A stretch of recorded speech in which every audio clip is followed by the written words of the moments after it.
Hello there folks, I'm the Lon Chaney reviewer, and welcome to Silent Film Saturday episode 20.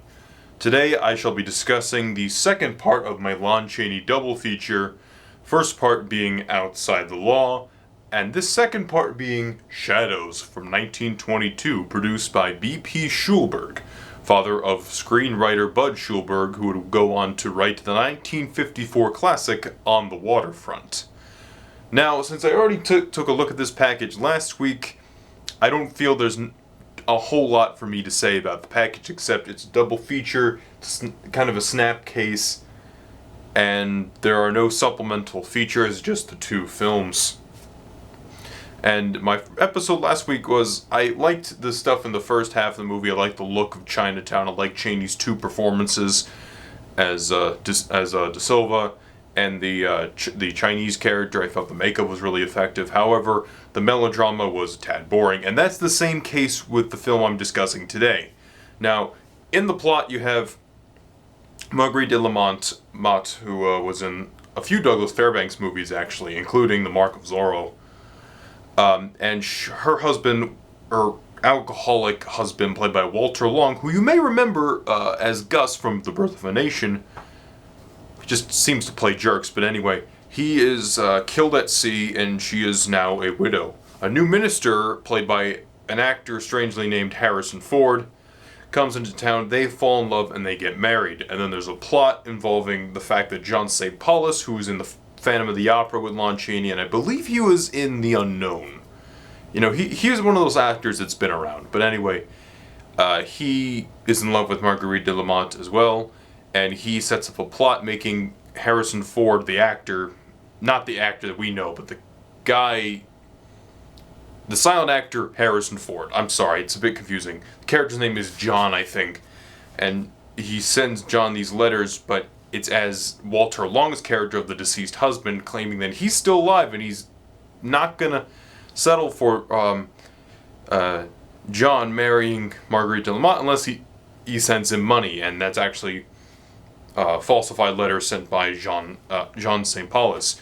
The other element of this film deals with Lon Chaney as a Chinese cook / laundryman, and obviously the performance is not going to be anything humongously progressive. It's nothing, oh my god, but the performance itself by Chaney is rather good. He has a hunched back because of the years of labor he's had. Yes, he has some certain stereotypical Chinese expressions like the squinted eyes and the lips and all that, but it works in the film because he's very sincere about it. Unfortunately, the title cards are probably the most damning thing about the film because it continues to use offensive terms against Chinese people and claims that Chaney's character is a heathen. That's one of the main themes of the film, is the belief system, belief in Christianity and God and all that sort of stuff. Now, I have no problem with films talking about God or anything, or about a character who is incredibly flawed, you know, trying to achieve a belief in God. But when it's a character who's an immigrant and his own beliefs, you should not make a movie where you're forcing that same character to believe in your religion. I'm not a believer in that. And that's one of the pitfalls in the movie, is that, you know, while it is promoting some racial tolerance, it's also saying, but you gotta convert to Christianity because it's the right thing. And that might be one of the bigger issues of the film. The title cards, the look of the title cards, I mean, like there's like a lighthouse, like the sun rising, ripple over the ocean. Title cards are really nice looking in this film. However, like I said, that promotes the idea that Chaney's character is a heathen. He's a character, you know, who doesn't believe in God until the end of the film. And I don't dig stuff like that. Call me a liberal, whatever. I don't think people should force other people to change who they are. I mean, as long as that person's a good person, you know, what's the difference? So that's that part of the film out of the way. The musical score in this film is interesting. It's a organ score, and it works for the film because, especially with the religious themes, it plays throughout the film, and it's one of those organ scores that I really genuinely liked. I'm usually not a fan of organ scores during silent movies. I prefer a full orchestral experience. But the organ score did work for the themes of the film, did work with the film.